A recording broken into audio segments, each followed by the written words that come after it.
Arsenal won, Ipswich nil. Yeah. And I'll be honest, it was a tricky game. It was a very, very tricky game. Obviously, I went to the Emirates, to watch the game, hence why the fan cams out a bit later than usual, because as soon as I got back from the stadium, I jumped on FamZone TV, and yeah, didn't get off that till like 1, 2 in the morning, something like that, and just late night. Then obviously just did my Premier League prediction show with George and D, and yeah, this is why we're here now. And the game was tricky. Like I thought that we would score a lot more goals, but then when I was there watching the game, clearly I don't think Ipswich kind of came out to win. I think that they was playing for the draw. I think they was playing to not concede. And you could see that clearly by how they set up. Like they made it really compact.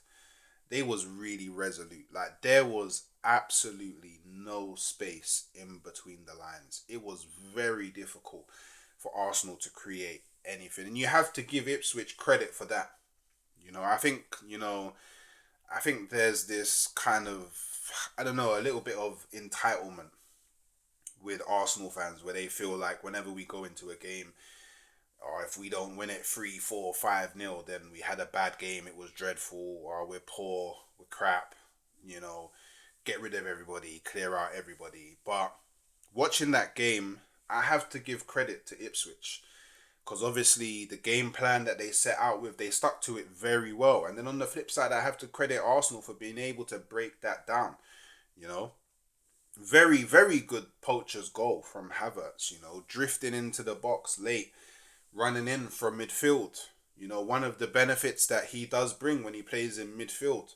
And he does get a lot of slander, and he was given man of the match by Amazon, and rightly so.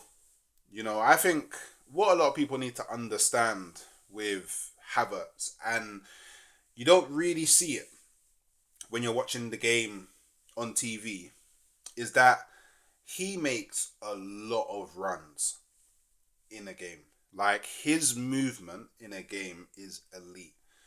But for all the runs that he makes, probably for every 10 that he makes, someone will try and find him. And I can't really, slew Havertz for that. That's not Havertz' fault. That's a problem overall. Like that's a general problem. Especially considering that we don't always make the runs that we should. Like there are a lot of times when, and especially in that game, there are a lot of times when someone receives the ball and the movement it isn't there. Like people aren't trying to make runs. Like we're static, and these things happen. These things happen. I for me, I think the only person that kind of had a bad-ish game, not so great, was Martinelli. And obviously, he started his first game at right wing. Obviously Arteta's trying to find ways to, I guess, make up for the lack of Saka now. And even though there was elements when he did look a bit better, but those elements came when, he was moving more inside into the central area and Jesus would move over to the right. But everything on the right was real lackluster. Like everybody that I was sitting around in my section of the ground, they were calling for Martinelli to get subbed, calling for him to come off. And I think the main problem with Martinelli on the right is he is super right footed. Like he's actually a lot easier to mark on the right than he is on the left. Because at least when he's on the left, he there are times he drives into the box, but because he's super right footed, when he's on the right, it just feels like if he's not running to the byline and whipping it in, he's not doing anything. There's nothing he can really do. So basically, you just always force him onto his left. So you just go, okay, go inside Martinelli, because if you go inside, you're not going to attack the box. You're just going to pass it to someone else, and then it's not a threat. And that's something that Arteta's gonna have to solve. I potentially think at least, well, I say at least up until the transfer window, it's only round the corner. And I mean, if we don't go and do anything in the summer, which would greatly disappoint me, I think going forward, Martinelli, if he is gonna play anywhere, it has to be in the middle. For me at least. For me at least. I think Rice had a really good game. Rice had a really good game. He marshaled it well. You know, he was sweeping up a lot of things, a lot of interceptions. He was getting involved in the play. The one thing I would say is there were times where he could have just played it forward, but he rarely chose to do that. He would rather recycle and move the ball out wide. There were moments where he kind of tried to drive, but like the way that Ipswich was, there was no space. Like there was no real space for him to drive into. Obviously, you know, a few good set pieces. Gabriel really should have scored a header. You know, it was kind of like it was just right there. You know, it was probably harder to miss than it was to score. But overall, I think Rice had a good game. Someone that for me that was amazing in that game, Miles Lewis Skelly, man. Wow. Man, this kid is years above his age, man. The composure, the confidence, like no one could outmuscle. He wasn't getting outmuscled. He was there for the physical, holding people. It's kind of similar to Saka. Now that I think about it, he's very similar to Saka in that sense. Like very strong on the ball. Can't get him off it. There was times where, you know, on the half turn he was letting the ball right. He was moving like he was always trying to find a way to break away and just move forward with the ball, which I thought was good. A lot of good touches, a lot of good passes. There was moments when he was trying to find those line breaking passes, and maybe the Timber right back and the Miles Lewis Skelly left back, when they invert, it kind of makes up for like Declan Rice's lack of line breaking passes because they both do it really well. Um, Overall, solid defensive Timber and the whole team. And Ipswich didn't ever really pose a threat going forward. Like it's weird. I would have liked to score more, but I see how their lack of attacking threat made it harder for us to score because we couldn't really transition against them. They very rarely committed players forward. You know, they very rarely committed players forward. And whenever we did get a chance to kind of go against them, they got back into their shape really quickly and just made it really difficult to play through those lines. So I can't, I don't know, I can't be angry. You know, it would have been great to see more goals. But the most important thing for me is that we did get the win, which put us back into second. We're now second now. Can I be angry with us being second? I don't think I can. You know, it's like on one side, you know, there's teams in this league that get a lot of praise for just getting the win.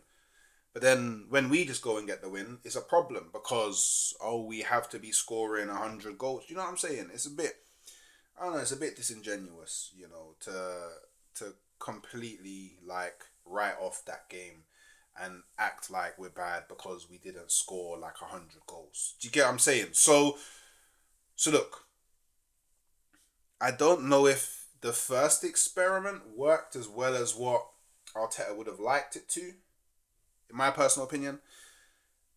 But at least his experiment got us the W.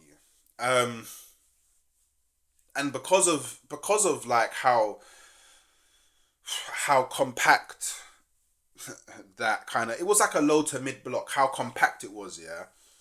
Erdegaard had to keep on dropping crazy deep to pick up the ball, and then everything's just always in front of him.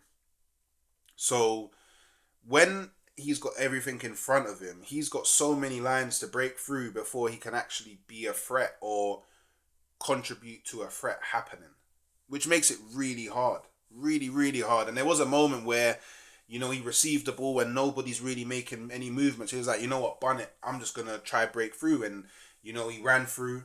He got real close. It's a shame the shot got deflected. But yeah, I don't know. I've seen a lot of people slew Erdegaard for that game, but that game, I think Erdegaard played really well.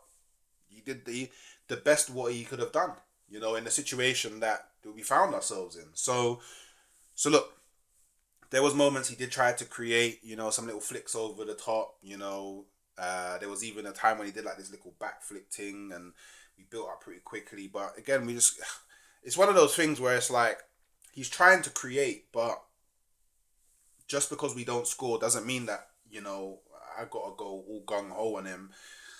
You know what I mean? Yeah, let's grow up, people. You know what I'm saying? So look, it's a big win. That game could have easily been a draw. I don't think that we ever would have lost that game. They just didn't really try to attack us.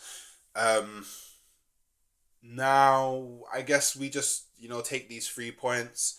We got a few days break. We don't play until Tuesday, Wednesday. We play on the 1st.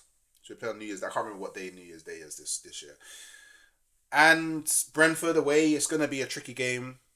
But we got some time on the training pitch to kind of figure things out and see what we're going to kind of go with next. I do think that potentially in the next game we need to look at bringing the Partey, Rice, the guard midfield back. But let's see what happens. So I guess end of the day, we got the 3 points, we got the win, we go second, and we just keep it moving. So yeah, those are some of my thoughts on the game. Let me know what you think in the comments below.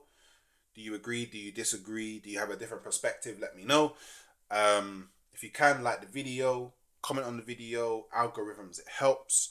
If you can, subscribe to the channel, hit the post notification so whenever I go live or drop a video, you know about it. And I'll catch you next time. Peace.